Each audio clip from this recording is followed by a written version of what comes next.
शिवसेना भाजपचं युतीचं अडलेलं घोडं मार्गी लागण्याची शक्यता अमित शहांच्या फोनमुळे निर्माण झाली आहे। पण युतीसाठी शिवसेनेने ठेवलेल्या अटी पाहता भाजप कसा प्रतिसाद देणार याकडे सगळ्या महाराष्ट्राचं लक्ष लागलंय।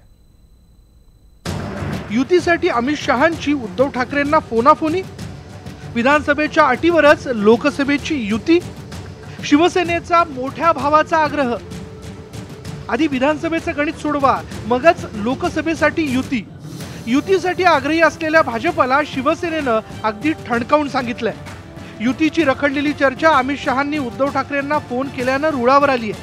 पण राज्यात मोठा भाऊ आम्हीच या अटीवर सेना युती करायला तयार असल्याचं समजतंय आणि त्यासाठी सेनेनं भाजप समोर या अटी ठेवल्या। त्यामध्ये लोकसभेसाठी सेनेला 24 जागा हव्यात। भिवंडी आणि पालघरची जागा सेनेला हवी आहे। हातकणंगले मतदारसंघात शिवसेना उमेदवार उभा करणार आहे। लोकसभेपूर्वीच विधानसभेचं जागा वाटप निश्चित करावं असं शिवसेनेचं म्हणणं आहे। विधानसभेचा फॉर्म्युला 144-144 असा असावा। विधानसभेत सेनेची युती भाषीच असेल, मित्रपक्षांसोबत नसेल। भाजपच्या मित्रपक्षांसाठी भाजपनंच 20 जागा सोडाव्यात असं सेनेचं म्हणणं आहे। अमित शहा साहेब किंवा उद्धव साहेब जेव्हा फोनवर बोलतील, हे दोन एवढे मोठे नेते आहे की अशी गोष्ट कधीतरी बाहेर सांगतील का?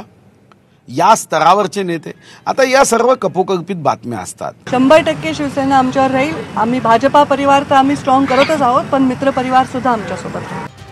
पालघर आणि भिवंडीची जागा ही सेनेला हवी आहे। ती सेनेला मिळाल्यास श्रीनिवास वनगांचा नंबर लागू शकतो। त्यासाठीच वनगांनी मातोश्रीवर जाऊन उद्धव ठाकरेंची भेट घेतली। जर मातोश्रीवरून आदेश आलेच तर नक्कीच पालघर लोकसभा मी लढेन। शिवसेनेसाठी विधानसभा जास्त महत्त्वाची आहे, तर भाजपसाठी लोकसभेची लढाई करो या मरोची बनली आहे। म्हणूनच अटी शर्तीची जंत्री टाकत सेनेनं भाजपची कोंडी करण्याचा प्रयत्न केला। ही कोंडी भाजप कशी फोडतो यावर युतीचं भवितव्य अवलंबून आहे। उदय जाधव, न्यूज 18 लोकमत, मुंबई। त्यामुळे युतीचं घोडं गंगेत न्हातंय का हे पुढच्या काही काळामध्ये स्पष्ट होईल। लोकसभेमध्ये ज्यांना 2 अंकी खासदारांचा आकडा पार करता आला नाही ते पण पंतप्रधान पदाच्या रेसमध्ये आहेत असा टोला मुख्यमंत्री देवेंद्र फडणवीस यांनी शरद पवारांना लगावलाय। मुंबईमध्ये भाजप कार्यकर्त्यांच्या बैठकीमध्ये ते बोलत होते। पण यांचा आत्मविश्वास काय दुर्दम्य बघा। आता राष्ट्रवादी काँग्रेसच्या आतापर्यंत आलेल्या अधिकतम जागा किती? मला वाटतं 2 आकडा कधीच पार नाही केला त्यांनी। नाही, लोकसभेत 2 आकडा कधीच नाही आला। 7 आणि 8 जागा, 9 जागा काय असतील मला माहित नाही, किती त्यांना माहिती असतील। 9 जागा, 2 आकडा पार नाही केला।